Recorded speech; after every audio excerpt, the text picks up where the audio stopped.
Justin Haley will not be racing this weekend due to COVID-19 protocols, and Josh Berry will place him in the Cup Series race. NASCAR is no longer 100% requiring masks during outdoor events, and Eddie Gossage announces retirement. What's going on, guys? It's Daniel, and welcome back to our video.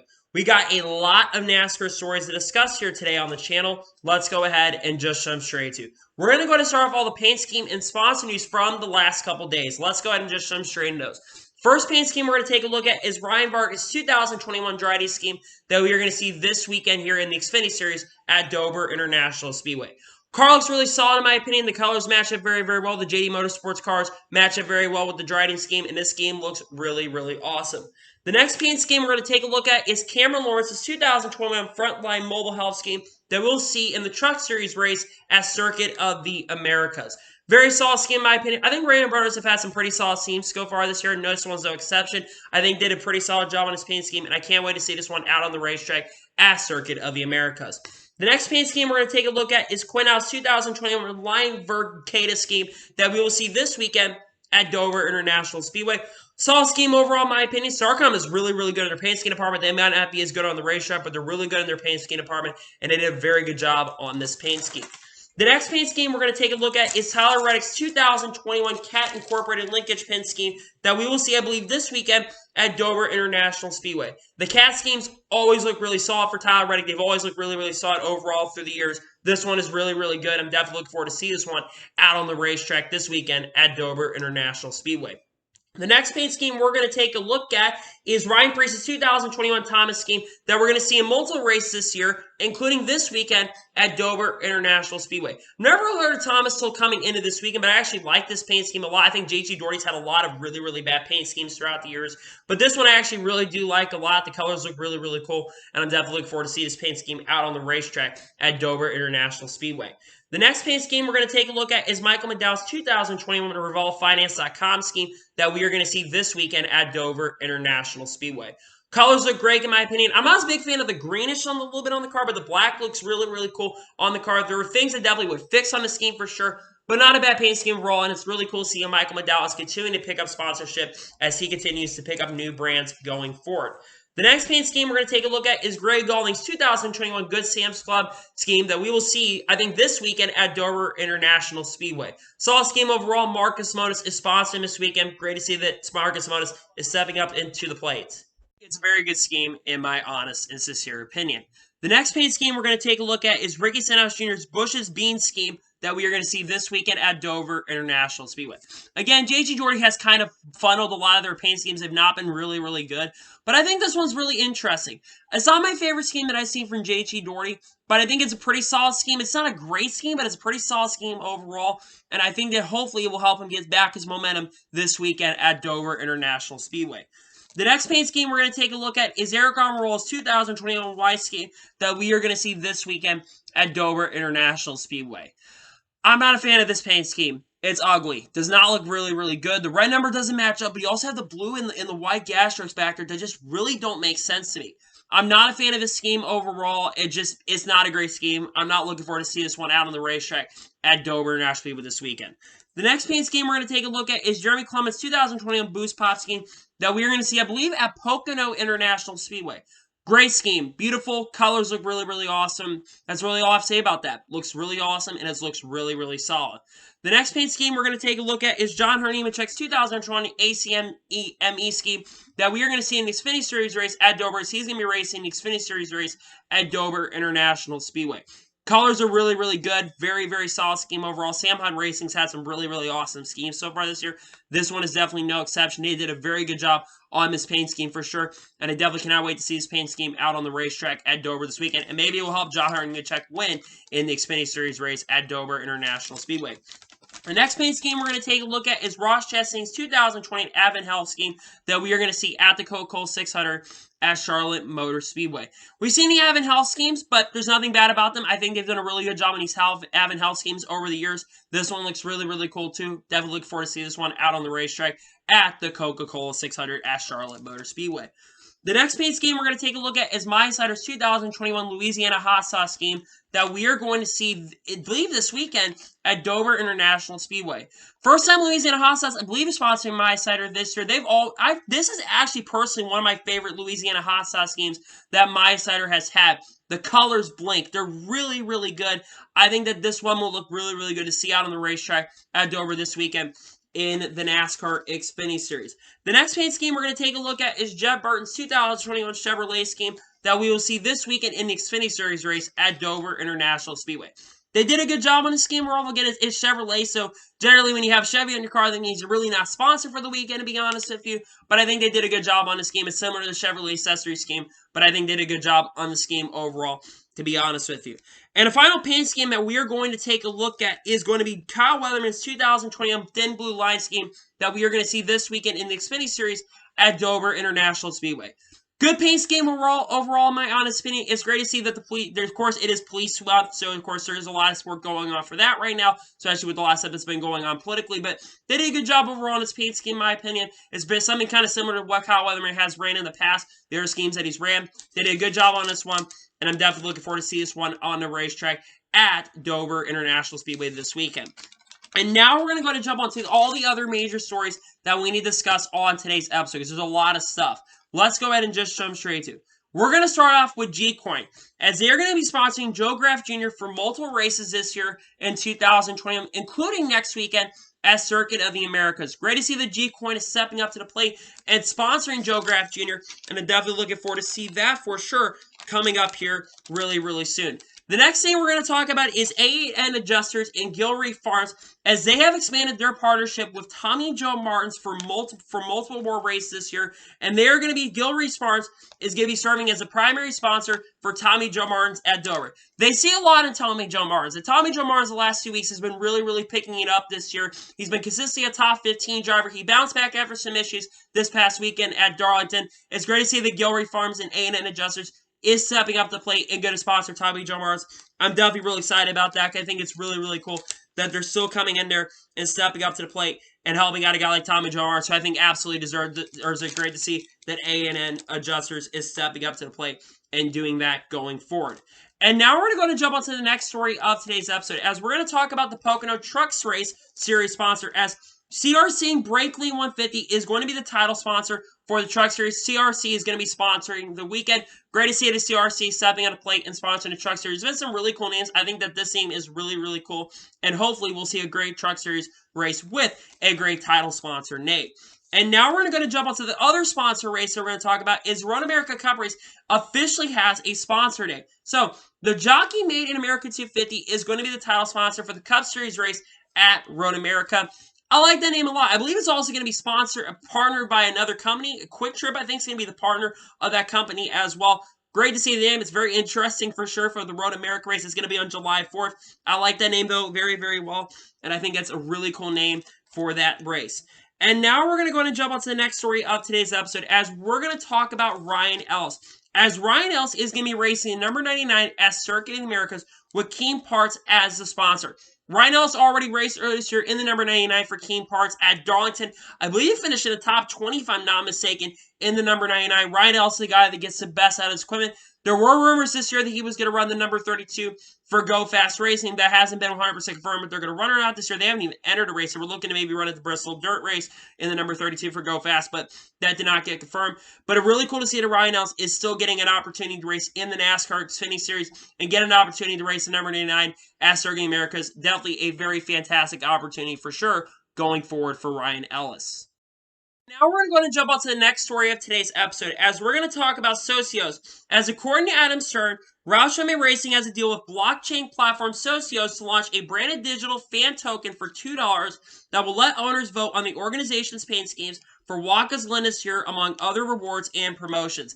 It's really cool to see that a company like Socios is working with a company like Roush Fenway Racing, of course, to build basically their new cars. I don't think Socios has ever partnered up with Roush Fenway Racing in the past, so I think that this is overall a really cool deal for Roush Fenway Racing. I think that they're doing a really good thing overall for that. Great to see that Socios is coming in and stepping up to play, and they're going to be working with Roush Fenway Racing, and I'm very interested to see what the cars are going to look like when those sponsor Socios does end up working with that. And now we're going to go ahead and jump on to the next story of today's episode, as we're going to talk about the starting lineups for the Cup Series and the Xfinity Series race this upcoming weekend at Dover International Speedway. So for the Xfinity Series, start off with that, Daniel Hemrick is going to be starting on the pole for this weekend's race, and I believe Justin Allgaier is going to be starting on the front row with that. My pick for the Xfinity Series race is going to be Justin Allgaier. Justin Allgaier has been really, really good historically at Dover, and I think he has a lot of momentum going on right now for him at this particular moment. So I expect Justin Allgaier, I think he'll go back-to-back this weekend here at Dover. Now to the Cup Series, Martin Truex Jr., who won his past weekend's race at Darlington, is going to be starting on the pole alongside Denny Hamlin, who will start on the front row for this weekend. My pick is a guy starting on the pole, Martin Truex Jr. Martin Truex Jr. has been really good with the 750 package, so I do think that Martin Truex Jr. is going to perform very, very well and do great things this weekend. I think Martin Truex Jr. is going to win the Cup Series race at Dover.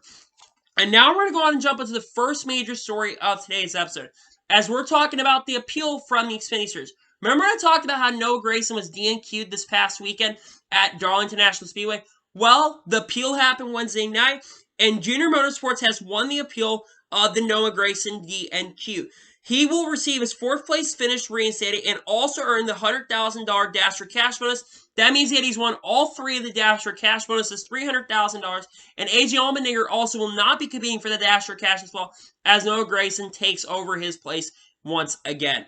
This is really, really surprising to me that he won his appeal, to be perfectly honest with you, because I don't think in my time since they started doing disqualifications, since they started doing X, Jimmy Johnson, I believe they tried to appeal for him in 2020, and that didn't go through. But I think that this is the first time that in a long time that appeals ever went through, so this is a really, really big surprise. Of course, Dale Earnhardt Jr., so of course, this is going to go through, but I was really surprised to find out that Dale Earnhardt, that basically Junior Motorsports was able to win appeal. Even Dale Jr. was kind of a little bit surprised, to be honest with you, that he ended up winning the appeal, but I think it's great to see that for sure, that Dale Earnhardt Jr. won the appeal.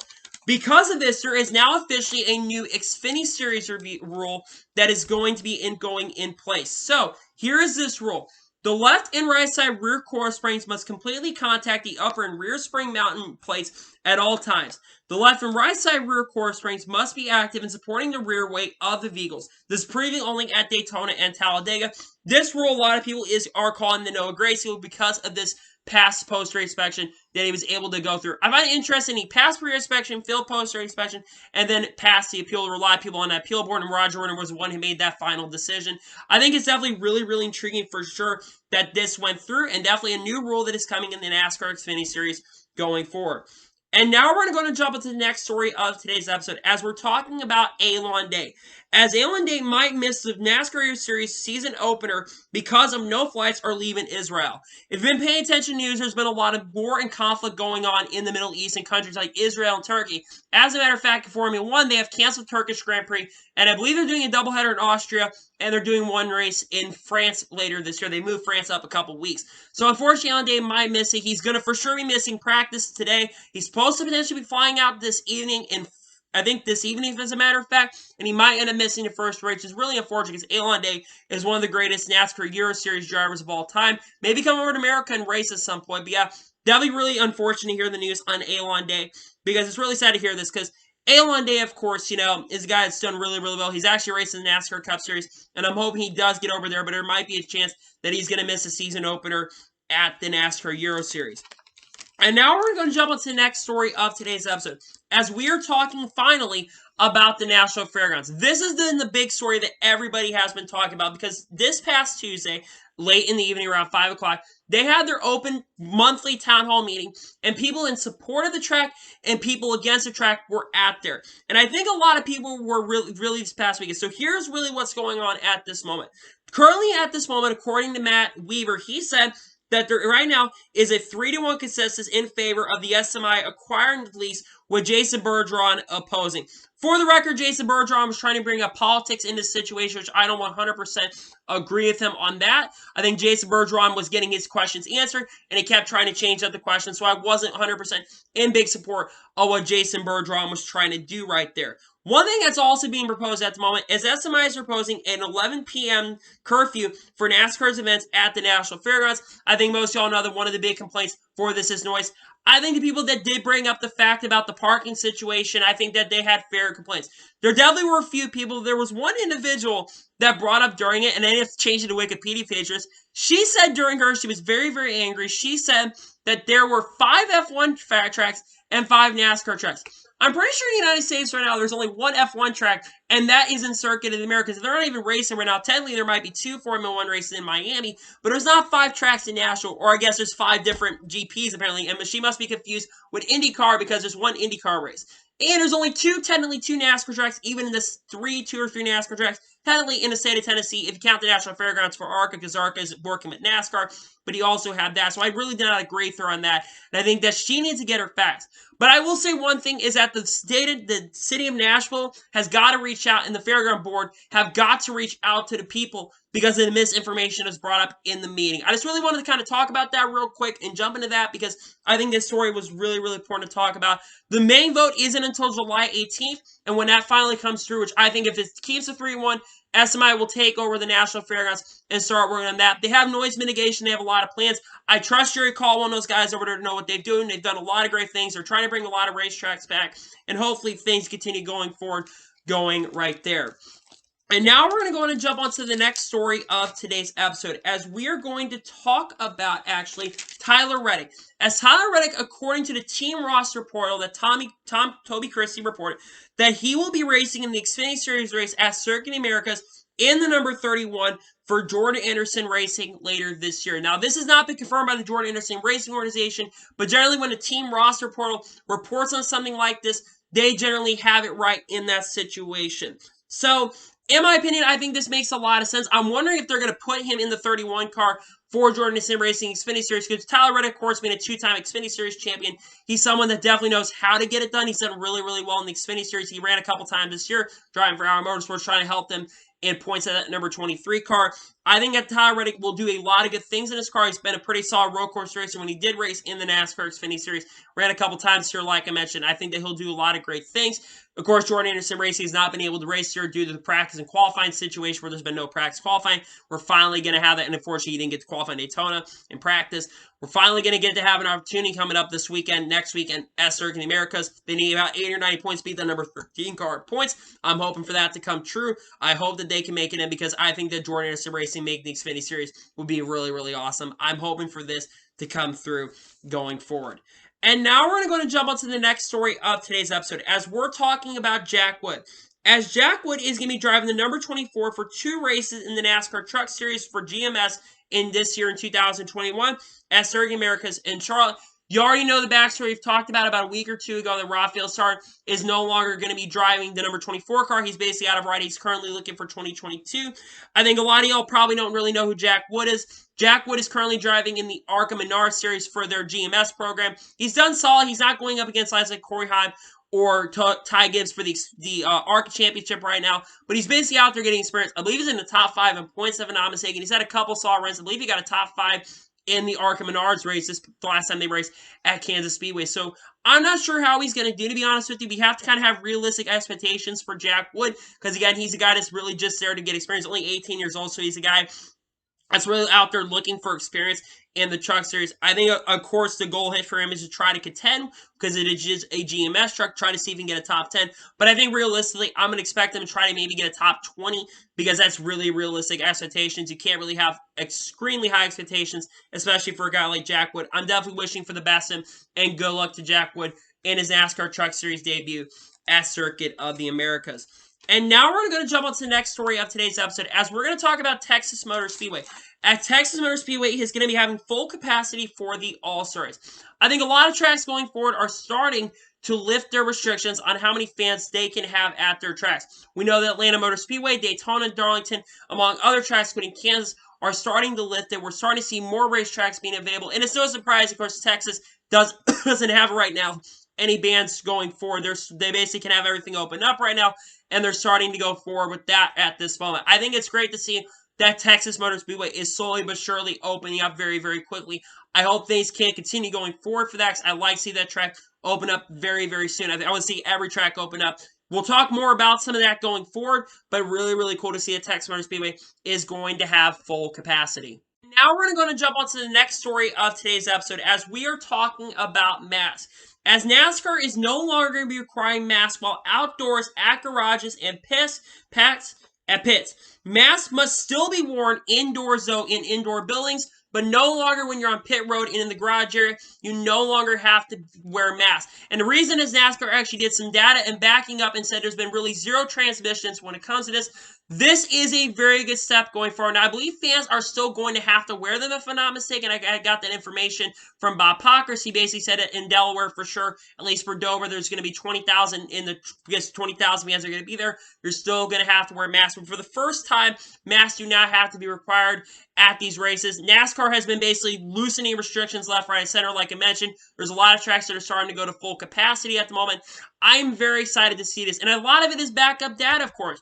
A lot of people are getting vaccinated right now. There's like 50% of the country, almost 50% of the country at least has one dose of the vaccine, and nearly 30 to 32% of the country right now has basically been fully vaccinated. And the numbers continue to rise. And we're opening up at this point regardless. I think it is time to open everything back up. The sooner we get everything open in this country, the better. I'm definitely excited to see this for sure, because NASCAR has been really slowly but surely. NASCAR, of course, has been really wanting to get everything open back much, much sooner. Of course, you have a lot of things that still need to happen. You still need to have everyone, as many people get vaccinated, the better. I think it's very safe to say the more people that get vaccinated, the better things will get open, because the quicker we can get everything open, the better it is going to be for the sport. Of course, health and safety is the most important thing to me, and there are going to be some tracks that are still required. I would not be surprised if, like California tracks and Illinois tracks, if there are races in those states, they're going to require it. But in Ohio right now, they're starting to basically remove all their restrictions. So this is great news for sure. Definitely really awesome to see that masks are no longer going to be required. I'm definitely excited to see that for sure. This is a really big story that needed to be covered, and great news definitely for sure that masks are no longer going to be required at outdoor venues. And now we're going to go ahead and jump onto the first of two of the major stories of today's episode, as we're talking about Eddie Gossage. As Eddie Gossage yesterday very shockingly announced that he is going to be retiring following the All-Star race next month. If you told me that Eddie Gossage was going to retire at the end of this All-Star race, I would tell you I would be shocked. I'm very, very shocked, to be honest with you, that Eddie Gossage is retiring. Eddie Gossage has been around the sport for a very long time. And as a matter of fact, Eddie Gossage has been around since late 80s. He's been working in SMI for a very long time. And he's been able to basically take over the track and build up his own track at Texas Motor Speedway.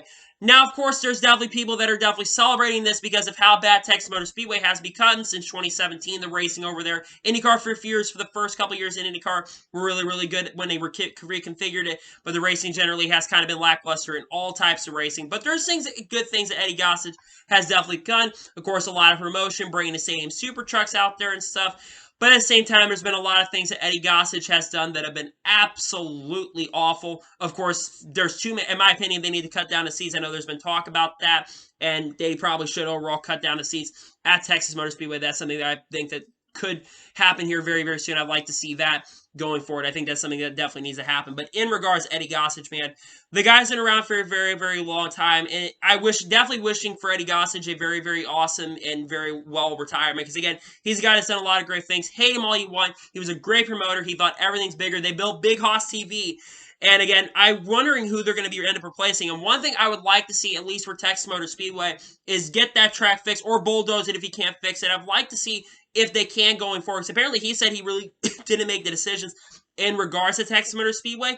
One thing I would really like to see is them go over and fix that racetrack and get the turns 1 and turn 2 fixed. Because if you fix that and make the racetrack great again, fans would definitely enjoy it, because I think one of the reasons why the lack of seats and stuff has been is because the turn 1 and 2 are absolutely awful. The racing generally has sucked over the last couple of years. But regardless, I'm wishing Eddie Gossage a very well and great retirement.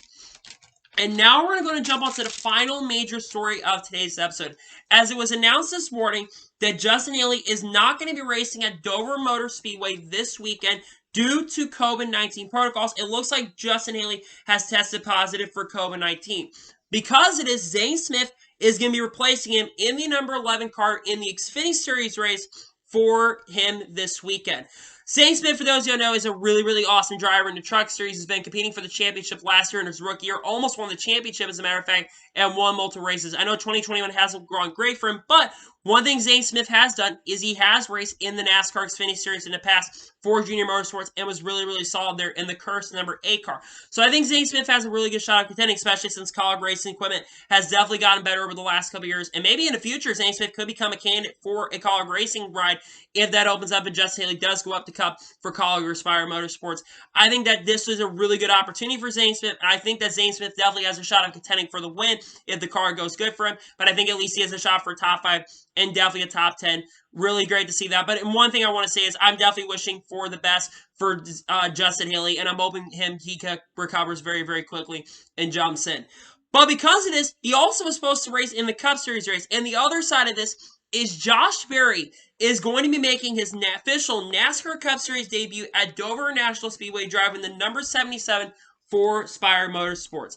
This is a really, really awesome opportunity for Josh Berry. Josh Berry is a very, very talented driver. He's been racing for a very long time at Junior Motorsports camp. And, of course, Junior Motorsports, Spire Motorsports, Junior Motorsports have really a kind of an alliance. Junior Motorsports, of course, Rick Hendrick owns that organization. Spire Motorsports has really helped from Hendrick Motorsports. I think that this is an awesome opportunity for Josh Berry.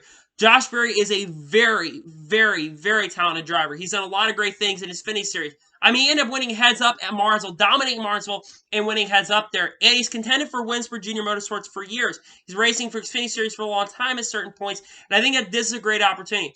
That being said, I don't expect him to be very, very competitive in this race because this is a Spire Motorsports car the second way. Even though I will say Corey LaJoie in the 7 car has definitely been improving the last 2 weeks in that 7 car. He's been getting in the top 25. But in regards to Josh Berry, he's running in the 77 car, which is kind of the R&D car, kind of where Spire was last year. But I think that if Josh Berry can definitely at least finish in the top 25 this weekend. I know that's a really, really high expectations for a driver that's really never raced a Cup car, but he is going to have that experience racing Xfinity Series race tomorrow. He is going to have that experience, and I think that Josh Berry definitely has a shot at least of contending in that ride. I think at least a top 25 would be really, really cool, but I think minimal top 30 would be a very successful day, and maybe if he does well enough, he could go to Spire Motorsports in the foreseeable future. Great to see that Josh Berry is definitely getting that opportunity for sure. So, anyway, that is going to be it for today's NASCAR news video. I want to thank you guys for watching. Please like, subscribe to the channel, turn notifications, keep me notified when a video does go live on my channel. Follow me on Twitter, Facebook, and Instagram, and support my Patreon as well. Links description below for that, and comment your thoughts on today's video.